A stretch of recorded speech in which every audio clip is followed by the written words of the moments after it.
Bonjour, c'est Guillaume de Goulet. On est vendredi, c'est donc le jour de Time Out, le podcast de la rédaction de l'équipe qui parle basket et qui va aujourd'hui se poser une question presque hérétique. Et si la NBA était devenue chiante ? Ça y est, vous vous dites que je viens de fondre un boulon.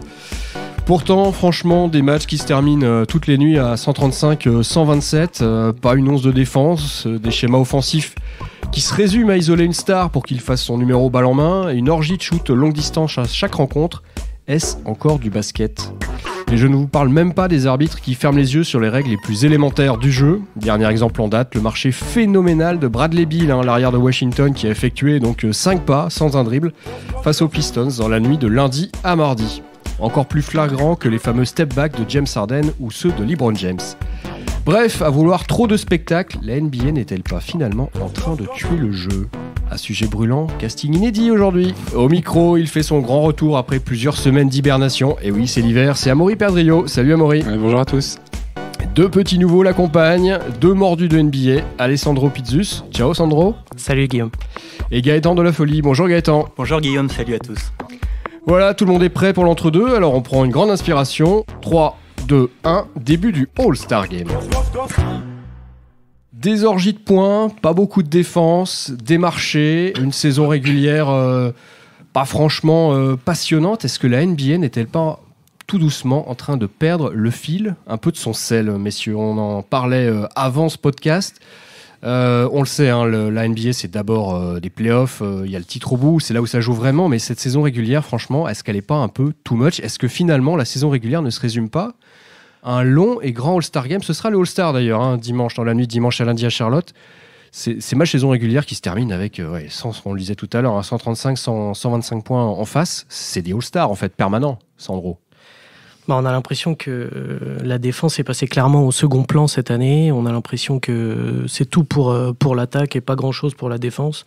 Dimanche dernier, on a eu un Lakers-Philly qui a fini 149-123 au bout de 4 quarts-temps. C'est absolument incroyable. Des fois, avec 2 prolongations, on n'a pas ce genre de résultat. Et là, en 48 minutes de jeu, ça explose dans tous les sens. Il y a vraiment très peu. Et pourtant, sur le parquet, parfois, il y a des joueurs défensifs qui sont là, mais ça ne défend absolument pas. C'est tout pour l'attaque, ça tire dans tous les sens. Donc oui, on peut se poser la question, est-ce que c'est pas devenu un All-Star Game géant, ou en tout cas un concours de tir géant, parce que ça ressemble souvent à ça. Donc oui, j'ai l'impression que ça devient un peu un cirque. On est aussi clairement dans la protection des joueurs, je pense, tout au long d'une saison qui est, tu l'as dit, longue. 82 matchs. Trop de matchs, à mon avis, je pense, ce qui enlève beaucoup d'enjeux. Donc, saison longue, on protège des joueurs, beaucoup de joueurs qui peuvent se blesser longtemps. On a un LeBron qui se blesse, on a un Anthony Davis qui se blesse, des Chris Paul. Enfin, voilà, il y a beaucoup de joueurs importants qui incarnent cette ligue qui se blessent. Donc, les franchises prennent pas de risques. Le but, si on veut développer une jeune équipe, c'est d'abord de leur apprendre à attaquer plutôt que défendre, puisque la ligue est faite pour ça. Et ensuite, c'est une question de philosophie d'équipe, parce que on peut mentionner quand même parmi les hérétiques, les Memphis Grizzlies, qui pendant un temps défendaient. Donc il y a des identités défensives, il y a les Spurs qui l'ont toujours fait, mais on a aussi implanté des façons de faire, des façons d'arbitrer, des façons de jouer qui font que on laisse libre cours à l'attaque, et puis la défense, ça devient secondaire. Et il y a des joueurs qui l'avouent, on les fait d'abord travailler là-dessus, puis la défense, ça viendra au mois d'avril, quand il faudra gagner des matchs importants. Alors il y a l'attaque, mais il y a aussi le manque d'engagement. J'ai l'impression qu'on voit de plus en plus de matchs, pas qui comptent pour du beurre, mais presque, où les joueurs mettent assez peu d'intensité, où les salles sont presque passives, et effectivement, ça va avec le fait qu'on est dans le tout pour l'attaque. Mais il y a peu de matchs où on sent que les deux équipes ont vraiment envie de gagner, de repartir avec la victoire. Il y a eu un contre-exemple cette semaine, le Philadelphie contre Boston, où il y a eu justement ce petit sel où on sentait les deux équipes qui voulaient repartir avec la victoire. Mais j'ai l'impression que c'est de plus en plus rare, que vraiment on découle toute la saison régulière avec une légère montée en puissance. Amaury, tu l'as dit, le fait de protéger les joueurs, de chercher à protéger ses stars, et qu'on se positionne gentiment dans l'attente que la vraie saison, c'est-à-dire les playoffs, démarre. Est-ce que c'est une stratégie marketing, c'est-à-dire on laisse des joueurs faire des choses, marquer des points, faire des actions d'éclat pour pouvoir en faire des stars et communiquer autour ? De toute façon, le mot d'ordre depuis quelques années, c'est tout pour le spectacle en NBA. Ça a été clairement dit plusieurs fois par Adam Silver. Il veut qu'il y ait du spectacle, des beaux dunks, des scores fleuves, que ce soit enfin, que ça s'ouvre à un public encore plus grand. Et donc, du coup, c'est peut-être aussi pour ça qu'il y a beaucoup de... Enfin, en tout cas, la priorité a été donnée à l'attaque. Et je pense que oui, c'est évident aujourd'hui que c'est le cas. Parce qu'il y a des marchés à conquérir. Pour aller conquérir ces marchés, il faut leur pas vendre... ceux de Bill et d'Arden, hein, marchés au sens économique. Et pour ça, il faut vendre des highlights, il faut des actions d'éclat sur lesquelles on va pouvoir marketer, on va pouvoir diffuser, faire de la pub pour la ligue. Les performances individuelles aussi, dire que voilà, c'était un super match parce qu'un tel a mis 50 points, a pris 22 tirs à 3 points et qu'il en a rentré 8. Voilà, c'est devenu aussi ça. Michael Jordan, dont la parole est plutôt rare, il s'est exprimé puisque le All-Star est à Charlotte, donc chez lui. Quand on lui a posé la question par rapport aux performances d'Arden et de Westbrook, il a fait une réponse à la Jordan en disant que ouais, c'était super difficile, mais que c'était sans doute encore plus difficile de gagner 6 titres. C'est évidemment exact, forcément. Il y a ça, mais il y a une réalité qui est peut-être ancrée dans l'esprit des joueurs, c'est que qui a gagné les 3 des 4 derniers titres, où sont les envies des joueurs similaires. On a déjà débuté tous presque la saison régulière en disant qui pour battre les Warriors à part les Warriors. Donc on va se retrouver avec des équipes. C'est la faute des Warriors, Amaury. C'est cette mode. Ils ont gagné en marquant beaucoup de points, donc c'est un petit peu de leur faute aussi quelque part. Ils ont développé une tendance et je pense que ça se retrouve dans tout ce qui va être tir à 3 points, outrance, dans une façon de jouer. Ils ont été largement dépassés. Hein. Ils sont dépassés. En fait, ils sont copiés. Statistiquement. Voilà, on essaie de les copier. D'accord. Mais ça marche pas. Pour reprendre ça, en fait, c'est plus le fait qu'ils dominent la ligue, qui se renforcent à outrance, saison après saison. Mais derrière, on a des équipes qui se savent déjà perdantes au début de la saison, qui vont développer, qui vont trader. Je pense que la notion aussi de marché des transferts jusqu'au 7 février, ça influe beaucoup sur les performances des équipes. Parce que jusqu'au 7 février, cette année, il y a des joueurs qui sont interchangeables. On n'est pas sûr de garder sa place. Un gros nom peut changer de franchise d'un jour à l'autre. Un joueur peut demander à changer de franchise et tout d'un coup, comme les New Orleans Pelicans, ils pouvaient éventuellement jouer les playoffs. Là, Davis demande à partir. Couvercle sur la saison, on va passer à autre chose. Donc, jusqu'au 7 février, là, par exemple... pour Memphis, par exemple. Ça change tout au tout. Une fois qu'on passe un peu en mode playoff, les effectifs sont figés. Je pense qu'après la coupure All-Star Game, on va vraiment voir les choses s'accélérer. Oui, je voulais revenir aussi. Sandro, tu parlais de la volonté d'Adam Silver, le commissionnaire de la NBA, justement de favoriser ce jeu d'attaque. Et effectivement, dans les règles qu'on changeait en début de saison, il y a eu l'idée justement de protéger les attaquants, de sanctionner plus durement les défenseurs. Et ces nouvelles règles, notamment sanctionnant plus durement les fautes loin du ballon, ont eu une influence sur la manière de défendre, notamment en début de saison. Il a fallu que les équipes s'adaptent. C'est là qu'on a eu les plus grosses orgies offensives. Il n'y a qu'à voir comment les défenseurs sont obligés de ruser pour essayer de défendre sur Harden, qui est ultra protégé. Dès qu'il lève les bras, c'est quasiment coup de sifflet, lancé. Enfin, c'est devenu un problème, cette surprotection. Mais comme tu le disais, c'est une volonté de la Ligue. Adam Silver, quand on lui a demandé ce qu'il pensait de l'application des premières règles, il a dit qu'il était très content, que ça allait dans le bon sens, que la Ligue voulait justement sanctionner plus durement ces fautes loin du ballon et que les résultats étaient selon ses espérances. Après, on voit que les équipes commencent à s'adapter quand même petit à petit. Rudy Gobert avait dit dans une interview dans nos colonnes fin décembre que ça lui posait problème, que c'était difficile justement de défendre sur les joueurs qui coupent loin du ballon. Mais petit à petit, on a l'impression que les défenses commencent à s'habituer à ces règles, à ces coups de sifflet. Les défenses commencent aussi un peu à se resserrer. Les scores, il y a encore des scores très larges, mais un peu moins qu'en début de saison. Ça dépend quand même. Il y a quand même... Sur le total, il y en a moins. Et ça va être encore plus le cas en play-off, où on sait que le jeu se ralentit. Défensivement, la nouvelle norme, c'est anticiper sans toucher. Vraiment, on n'a plus le droit de toucher un joueur. Il y a eu aussi cette règle quand le joueur voulait couper les bras d'un adversaire, s'il se mettait à shooter, hop, on accordait les lancers francs. Tu me rassures, le basket, c'est aussi un sport de contact. Je pense que la NBA a sûrement oublié cette dimension-là. Evan Fournier le disait il n'y a pas si longtemps que ça que on sanctionne systématiquement le défenseur dès qu'il va vouloir contester un déplacement, contester un joueur, le serrer de trop près, un joueur qui shoot en reculant avec le pied qui traîne, la faute elle va être pour lui. Donc au final on désavantage systématiquement la défense, et je suis même pas sûr que ce soit au sens même pour favoriser l'attaque, mais c'est plus pour protéger l'attaquant, et donc prime à l'attaque et pas forcément donc, c'est un ensemble de choses qui fait que derrière, ça devient difficile à suivre et à lire comme jeu, parce que d'un soir à l'autre, on voit la même volonté d'attaquer, mais on voit pas des matchs de qualité. Et on voit aussi des matchs émaillés de fautes d'arbitrage, j'en parlais tout à l'heure dans l'introduction, assez spectaculaires. Comment est-ce qu'on peut expliquer, alors en plus il y a eu toute une polémique derrière, mais ce marché absolument hallucinant de Bradley Beal, c'est même un marché au handball, c'est dire. 5 passes, franchement, 5 passes sans faire un dribble, les arbitres ne le voient pas, ou font semblant de ne pas le voir, et derrière on justifie en disant non, en fait, il a reperdu la balle, il a repris, donc en fait c'est pas vraiment un marché. C'est pas crédible. C'est scandaleux. C'est presque scandaleux pour le basket. Et l'image qu'on renvoie, que le syndicat des arbitres puisse défendre cette action-là. D'ailleurs, il a été désavoué par Monty McCutcheon, qui représente vraiment ce corps arbitral. Que le syndicat puisse essayer de valider cette action, ça voudrait dire qu'on peut faire semblant de perdre le ballon éternellement sur le terrain, il n'y aura jamais marché. Donc, ça ne marche pas comme ça, le basket, que ce soit FIBA, NBA, n'importe quelle ligue dans le monde, ça ne peut pas marcher comme ça. Et là, ils se sont trompés sur toute la ligne et ils ne feront pas amende honorable là-dessus. Et finalement, ça va desservir tous les jeunes qui suivent et qui vont voir Bradley Beal marcher sous le panier comme il veut, perdre le ballon, reprendre, envoyer. Ou les step back de James Harden, qui fait 4 pas quand il fait un step back. Enfin, je veux dire, en plus, c'est répétitif. Ça a été, par exemple, je ne veux pas m'acharner sur James Harden non plus. Si, on le sent bien. On le sent. Mais pendant plusieurs matchs, il a fait des step back où il faisait marcher 3-4 fois de suite, mais ça n'a jamais été sifflé.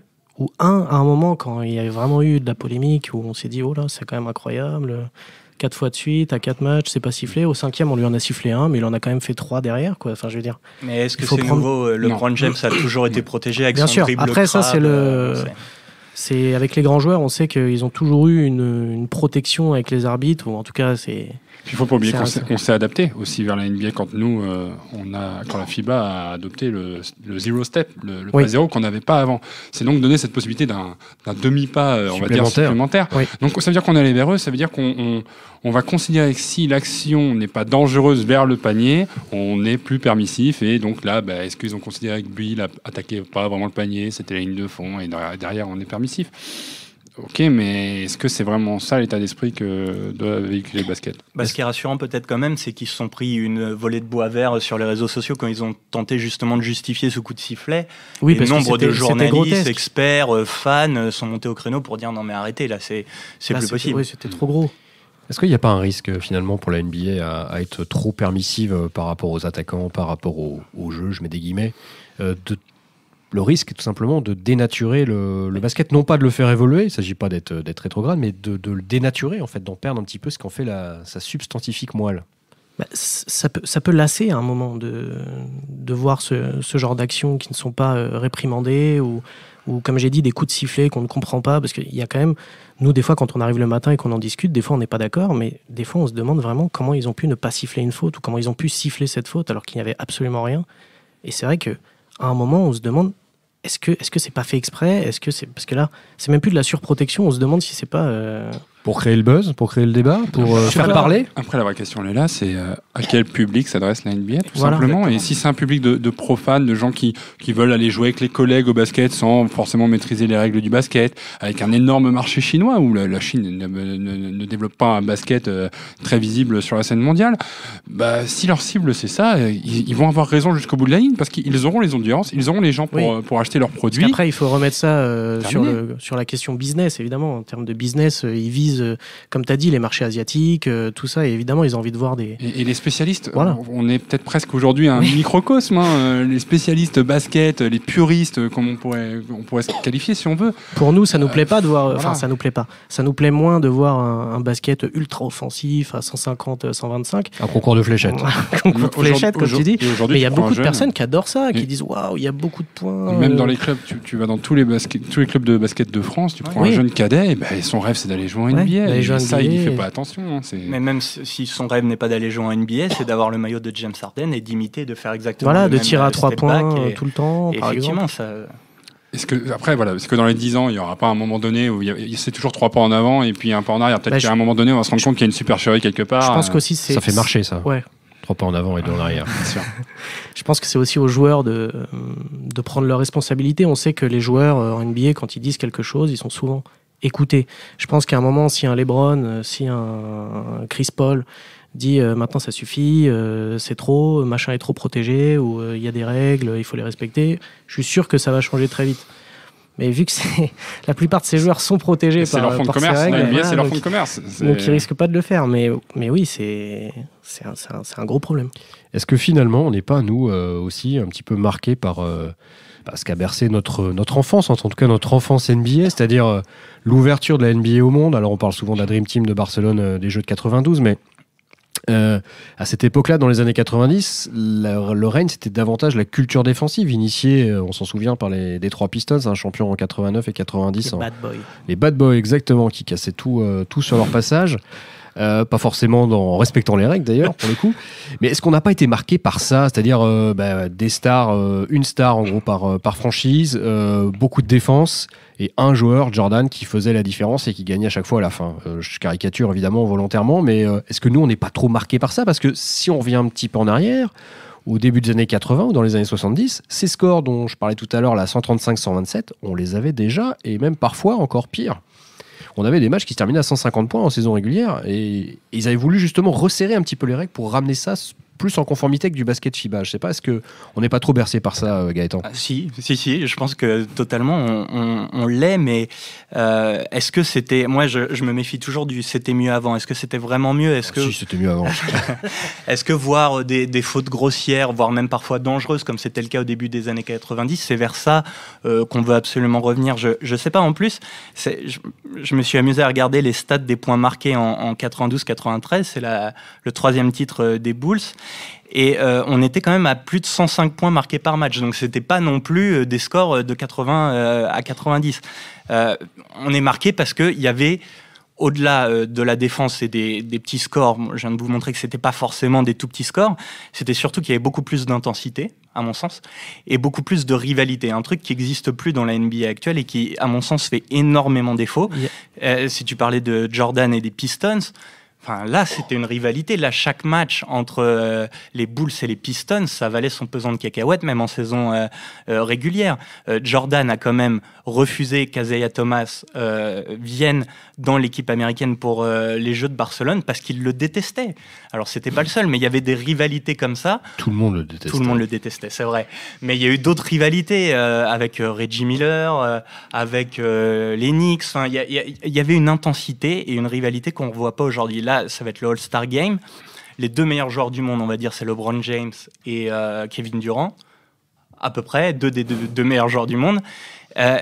LeBron James qui prend en premier pour le All-Star Game, Kevin Durant, ils se mettent ensemble et c'est un peu l'esprit de la NBA en ce moment, on est tous amis, on s'entraîne ensemble l'été. Pas tous. Ouais, non mais il y a Giannis a dit qu'il le ferait pas ça.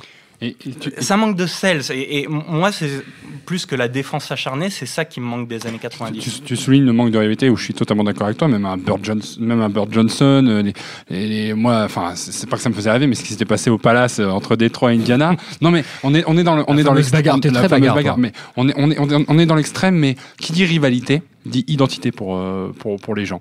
Et en fait, si on s'identifie à des joueurs de basket qui sont tous amis les uns avec les autres et qui finalement à un moment donné vont se liguer contre la ligue pour obtenir une plus grosse part du gâteau, donc lockout, ou qui vont se liguer contre leur franchise en disant moi je veux partir de ma franchise pour aller rejoindre un pote autre part, en fait on demande pas aux gens de choisir une équipe, de s'identifier à cette équipe, de développer une rivalité face à une autre équipe. Donc aujourd'hui la seule vraie rivalité, et encore c'est pas très grand, t'en parlais Gaëtan, c'est Philadelphie et Boston qui je pense arrivent un peu à se détester mutuellement. Ouais, c'est pas non plus flagrant. Hein, c'est pas flagrant, mais quand on voit qu'aujourd'hui les Lakers et les Clippers arrivent à monter un trade ensemble alors que ça se faisait jamais avant, ça veut vraiment dire que il y a plus l'histoire de on va attirer un fan dans une des 30 franchises et puis il va aller la défendre bec et ongle. Les gens ont suivi LeBron, donc ils ont suivi LeBron par exemple de Cleveland à Miami. Est-ce que c'est pas de la faute de LeBron justement là, le fameux The Decision, en fait, et je vais jouer avec mes deux potes pour faire les 13 amigos à Miami, Dwayne Wade et Chris Bosh. Est-ce que c'est pas ça l'élément ça aussi, mais en tout cas qui détruit le principe de rivalité? S'il a fait ça aussi, c'est parce qu'il en avait assez d'entendre qu'il n'avait pas gagné de titre encore, qu'il gagnerait jamais de titre. C'était une époque où on disait, beaucoup d'observateurs disaient il gagnera pas de titre, il va finir sa carrière avec 25 000 points sans gagner de titre, et c'est aussi pour Karl Malone quoi. Un peu ça, ouais. John Stockton, Karl Malone. Mais oui, effectivement, il a fait ça aussi et Kevin Durant a fait pareil, hein. Parce qu'il va à Golden State. Il y va après. Il y va après, évidemment, mais on va dire que LeBron a donné, la tendance, un espèce d'exemple. Et après, une fois qu'il a gagné son premier titre, en plus, il a fait le doublé. Après, plus personne ne parlait de LeBron ne gagnera plus de titre, forcément, vu qu'il en avait gagné 2. Et Kevin Durant, c'était pareil. Après Oklahoma, il y a eu pareil une espèce de suspense où il va aller, et puis à la surprise, demi-surprise, il va à Golden State chez les plus forts pour ramasser un titre. Regardez DeMarcus Cousins, il fait pareil. Il va aller probablement chercher une bague alors qu'il n'a jamais joué les playoffs. On n'arrêtait pas de lui rabâcher que t'as un pivot qui fait beaucoup de stats, 28 points, 12 rebonds, c'est génial. T'as jamais joué un match de playoff, et peut-être qu'il va jouer ses premiers matchs de playoff, il va même gagner peut-être sa première bague. Après, justement, pour prendre un peu la défense de la NBA, à terme, quand arriveront les vrais matchs, quand arriveront les playoffs, je pense que ça va donner des matchs très intéressants, parce qu'on va avoir des super teams qui vont, pour le coup, jouer quelque chose à un moment donné. Et je pense que les scores seront plus resserrés. Pas, mais même s'ils ne le sont pas, je pense qu'on retombera dans ce que demandait Gaëtan, entre guillemets, c'est des matchs disputés, des matchs intenses. Et là, effectivement, il n'y aura pas des blowouts, quoi. Les saisons régulières, ça va peu à monter ces super teams, quels copains je vais pouvoir ramener, quel contrat on va casser pour aller chercher un tel, et puis on va se retrouver dans les 5 ans avec 7-8 franchises, avec un 5 majeur incroyable. Les autres qui vont chercher à reconstruire un peu comme déjà pas mal le cas en ce moment. Comme a fait Philadelphie, ça a 5 ans de misère, et puis on attend de voir ce que ça donne derrière. Et puis, bon, voilà. Mais effectivement, il faut attendre, dans ce cas-là, les playoffs pour se régaler. Fin de la rivalité, on le disait, puisque les joueurs changent peut-être aussi plus facilement de franchise que par le passé. Et puis, quelque chose d'autre aussi, à mon sens, qui concourt peut-être à brouiller les pistes, à brouiller les cartes, à brouiller le jeu, tout simplement, à rendre les choses moins lisibles, c'est que, on le voit bien d'ailleurs sur les deux équipes qui vont s'affronter au All-Star Game. Il y a une équipe qui a été construite par LeBron où il n'y a que des extérieurs, en tout cas sur le 5 de départ. Et puis il y a l'équipe de l'Est construite par Antetokounmpo où il y a une vraie équipe avec un poste 1, un poste 2, un poste 3, un poste 4, un poste 5. Aujourd'hui, les postes 5, ils sont capables de courir, de shooter, de jouer comme le faisaient autrefois des postes 1 ou des postes 2. C'est-à-dire que les pivots peuvent évoluer au poste d'arrière. Et alors les arrières, ils ont parfois un peu de mal à évoluer au poste de pivot, mais LeBron joue à 4 postes, Durant peut jouer sur 3 postes. Enfin bref, est-ce que cette évolution morphologique des joueurs qu'on voit partout, quand on voit Rudy Gobert galoper, c'est pas Georges Muresan quand il arrive à Pau dans les années 90 ? Est-ce que ça participe pas aussi au côté un petit peu illisible du jeu, c'est-à-dire avant le pivot il était intérieur près du panier, il essayait de marquer, là aujourd'hui même quand il est à 6 mètres, j'exagère, il peut balancer et mettre dedans et faire ficelle.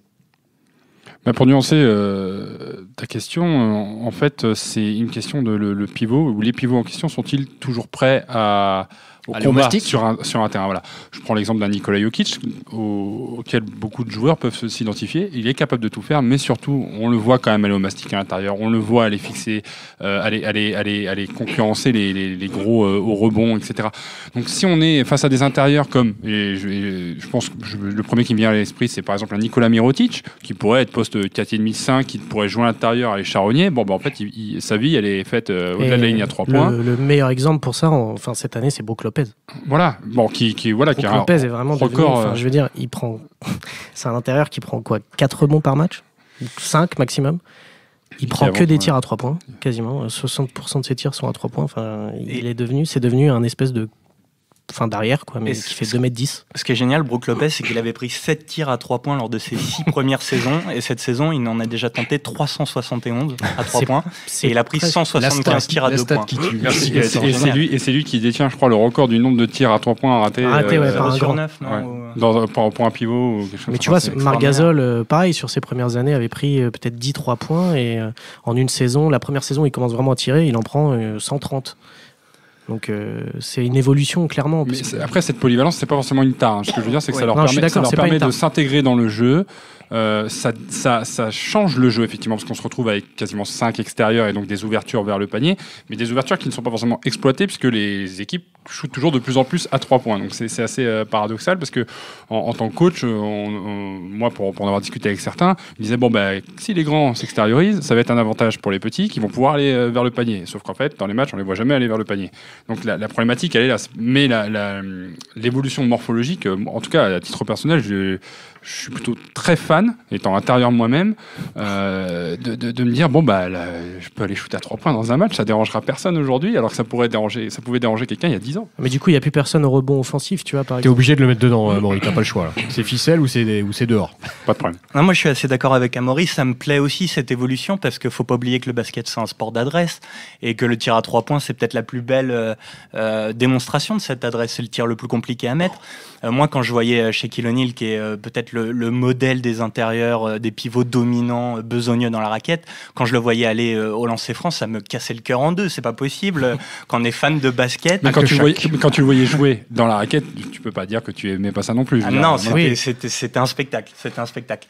Mais voir des grands tirer à 3 points, je trouve que c'est un spectacle aussi. Tu parlais de Nikola Jokic, qui est un prototype quasiment inédit. T'as Mirotic, t'as Kevin Love. Oui, il y en a, c'est venu Ryan Anderson quand il jouait encore. Tu mentionnes Kevin Love, qui a été un de ceux à vraiment le démocratiser avec Minnesota, parce qu'il c'était un intérieur plutôt petit, un poste 5 plutôt petit, puis qui derrière, dans un jeu à la Cleveland, était amené à shooter à 3 points. Mais l'évolution, je la trouvais nécessaire, parce qu'on pouvait parler avec des pivots de l'époque qui, du coup, souffraient de ne pas avoir le ballon à l'intérieur parce que les tirs venaient de loin, et on leur demandait quoi? De défendre et de capter des rebonds. Pour moi, le problème, c'est quand on essaie un peu de forcer certains intérieurs, comme tu vois Drummond, Nurkic ont essayé cette année de prendre en début de saison, parce que ça n'a pas du tout marché, ont essayé en début de saison de prendre des tirs à 3 points, de stretch, comme on dit, de s'écarter et d'essayer de tirer, mais ça ne marchait pas. Et en fait, je trouve que c'est dommage de les utiliser de cette manière parce qu'ils sont beaucoup plus efficaces dans la raquette à prendre des rebonds offensifs. Surtout, Drummond, c'est quand même le meilleur rebondeur de la NBA. Pour moi, ça n'a pas de sens de le décaler sur une ligne à 3 points pour essayer qu'il prenne un tir. Surtout que souvent, on le laisse ouvert. Pareil avec Valanciunas, on a vu ça souvent avec Toronto.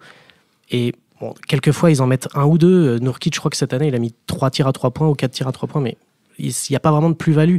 C'est de la perte de temps et surtout, on se prive d'une arme au rebond parce que le rebond offensif, en plus, le rebond offensif a changé cette saison. C'est plus 24, quand tu prends un rebond offensif, c'est 14 secondes. C'est plus 24. Donc c'est quand même quelque chose d'important qu'un intérieur soit dans la raquette, surtout quand tu as des joueurs aussi dominants que Drummond et Nurkic, qui sont des costauds, solides, durs au mal, qui peuvent prendre des rebonds offensifs, ne pas les mettre dans la raquette, je trouve que c'est une grosse erreur. Et ce qui est rassurant quand même, c'est qu'il y a des équipes, toutes les équipes n'ont pas cédé non plus à cette mode. Tu vois, oui, OKC qui réalise une super mais d'ailleurs, saison. Drummond, avec c'est Steven fini, Adams, il ne tire plus du tout. Il reste dans la raquette maintenant. Même Rudy Gobert, enfin, il n'a pas essayé. Utah, c'est une machine. Il faut avoir la capable de le faire. Il faut avoir la technique. Je vais prendre un pari pour toi. Ça va évoluer de manière cyclique, c'est-à-dire que on va à un extrême. Après, et on va se rendre compte que tiens, il y a des joueurs qui vont être capables de dominer dans la raquette et puis ils vont avoir de la place. Alors on va reprendre un big guy et puis il va aller au mastic et puis il va aller dunker sur la tête de tout le monde à l'intérieur. On se rend compte que finalement 2 sur 2 à 2 points, ça vaut mieux que 1 sur 2 à 3 points. Ouais. Après, ça va aussi dépendre de la formation que tu vas donner à ce genre de joueurs dans les futures années. Est-ce que tu vas vraiment les éduquer sous le panier, enfin je veux dire les intérieurs sous le panier, ou est-ce que tu vas leur dire t'es bon sous le panier mais tu vas quand même reculer un peu pour améliorer ton tir longue distance? C'est ça aussi le vrai enjeu. Ça va dépendre de beaucoup de choses. Est-ce que c'est pas aussi plutôt la mise en place d'un vrai jeu collectif, d'un vrai jeu de passe? Parce que finalement, effectivement, vous avez raison, que le pivot il soit à l'intérieur ou au contraire il soit capable de tirer à 3 points avec une certaine réussite, ça participe, on va dire, au côté éclectique ou au côté spectaculaire du jeu. Mais ce qui tue le jeu, c'est d'avoir que des joueurs qui shootent à 3 points, que d'avoir un concours de fléchettes en quelque sorte, comme je disais tout à l'heure. C'est pour ça que tout à l'heure, quand on disait Golden State a donné une tendance. Oui, Golden State tire beaucoup à 3 points, mais le jeu de passe de Golden State, c'est quelque chose. Il faut voir d'où viennent les tirs à 3 points. Bon, encore une fois, je ne vais pas m'en prendre à Houston ou James Harden, mais... si, tu n'iras pas en vacances là-bas, a priori. Voilà, mais c'est bien beau de mettre plein de joueurs qui savent tirer à 3 points, mais si on donne le ballon à une seule personne... Il n'y a qu'un ballon, c'est ça que tu veux dire. Et que, isolation, on s'approche un petit peu de la ligne et on tire sans jeu de passe, en fait, c'est même pas, on copie pas, c'est un autre style qui n'a rien à voir pour moi. À la décharge de Houston, ils ont perdu le joueur qui leur permet de fixer tout le jeu, c'était Clint Capella. Capella. Ils avaient pris ce pari-là d'un intérieur qui allait justement charronnier, prendre les rebonds, fixer tout le monde, prendre la balle et tout ça pour pouvoir ressortir sur les différents shooters. Là, sans Capella, on a un James Harden qui force son jeu, qui va à la chasse au record et on ne parle pas d'autre chose aujourd'hui. Quand il reviendra, je pense que ce sera autre chose. Capella était là au début de saison et pourtant Harden faisait déjà... C'était mieux. D'accord, ok. Mais... Bon. Est-ce que ce sera mieux en play-off? Parce garantie. Non, parce que c'est vrai, on tape un petit peu là, sur le jeu, sur le spectacle proposé. On sait aussi que le feuilleton de la NBA, c'est pas seulement le jeu proposé en saison régulière, c'est davantage les trades quand ils se font avant avant le break, c'est le All-Star Game, c'est les petites polémiques, les petites blessures, les absences. Et finalement, le jeu prend toute son ampleur, toute son importance au moment des playoffs. Finalement, tout ce qu'on est en train de faire, ça, on participe, on va dire, au show de la NBA, non ? Vous êtes d'accord avec moi ou pas ? Après le All-Star Break, même, quasiment, parce que c'est là qu'on va aller à la chasse à la place, à l'Est, à l'Ouest. Je pense qu'on a quand même des très très belles équipes, que ce soit à l'Est qui s'est renforcé, parce que Milwaukee, Toronto, Boston, Philadelphie, je pense que là on a un quatuor qui est Indiana bien, aussi est pas mal. Hein, Indiana, mais bon, ils ont perdu leur meilleur joueur. Donc. Mais on a un quatuor qui est beau, qui propose des équipes vraiment très très fortes. Il va y avoir une vraie lutte et c'est encore plus solide que la saison dernière. À l'Ouest, je pense qu'on n'est pas à plaindre non plus entre les OKC, les Golden State évidemment, Denver qui surprend son monde. Je pense que Denver c'est un vrai vent de fraîcheur cette saison. C'est génial. Et justement, c'est ça qui va permettre de faire évoluer les choses. Donc oui, là après le All-Star Break, tous les joueurs passent en mode bon, maintenant on va à la chasse à la place, et puis ensuite va falloir monter l'arborescence pour aller jusqu'au final, et là chaque match va valoir cher, donc ça va faire monter l'intensité. Ouais, moi je trouve que j'attends ces playoffs avec une certaine excitation, parce que comme tu le disais tout à l'heure, Amaury, en début de saison c'était qui pour détrôner les Warriors à part les Warriors. Et là, effectivement, bon, les Warriors, est-ce que c'est la lassitude ? Est-ce qu'ils jouent un peu moins bien que les années précédentes ? Et il y a plein de teams qui se sont renforcés et qu'on a hâte de voir à l'épreuve des playoffs. Et je pense, tu parlais de Denver, moi j'adore voir jouer Denver cette saison, en particulier parce que Nikola Jokic est un prototype de pivot quasiment inédit en NBA qui change la manière de jouer, qui est capable de mener les contre-attaques, de distribuer le jeu depuis le poste haut avec un talent incomparable en NBA. Bon, je fais un peu trop fanboy, mais vraiment j'ai hâte de voir Denver à l'épreuve des playoffs. Peut-être se faire éliminer au premier tour. Peut-être que ça marchera pas. Non, mais même une équipe comme OKC, dont je suis beaucoup moins fan, mais qui a quand même construit une identité défensive assez intéressante. S'il y a une finale de conférence entre Oklahoma City et les Warriors, si Robertson revient avec son gros niveau de défenseur qu'on lui connaissait, ça peut dérégler la machine des Warriors. Enfin, ça peut. Je serais curieux de le voir. En fait, j'ai du mal à croire qu'une équipe va réussir à détrôner les Warriors, et c'est pour ça qu'à ta question, est-ce que la NBA est chiante ? Bah oui, un peu, parce qu'on sait déjà qui va gagner quasiment. Enfin, je veux dire, en début de saison, au premier match. On a peur que ce soit qui gagne. On a peur que ce soit qui gagne. Moi, franchement, j'ai rien contre les Warriors, mais c'est juste qu'il n'y a pas vraiment de suspense, parce qu'en plus, ils ont réussi à se renforcer. Déjà qu'ils ont une équipe incroyable.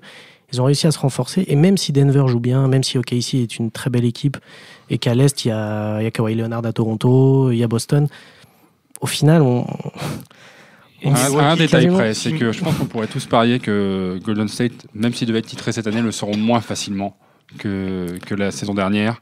La saison dernière, ils ont quand même une finale de conf en 7 matchs, quand même. Ça n'a pas été... Les gens ne retiennent que les finales. Et quand tu retiens les finales, il n'y a pas eu de finale. Là, c'est sûr qu'il n'y a pas eu de finale.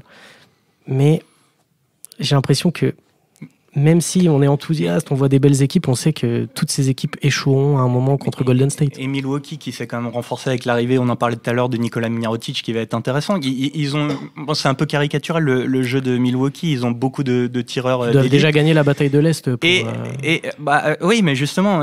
ça, c'est intéressant. Ouais. Donc ils ont toute une armée de shooters, et Giannis Antetokounmpo, qui lui prend jamais un tir à 3 points, enfin, ou très rarement, et qui est un monstre absolument indéfendable dans la raquette. S'il continue de monter en puissance comme ça, moi aussi je suis très curieux de voir ce que Milwaukee peut donner en play-off.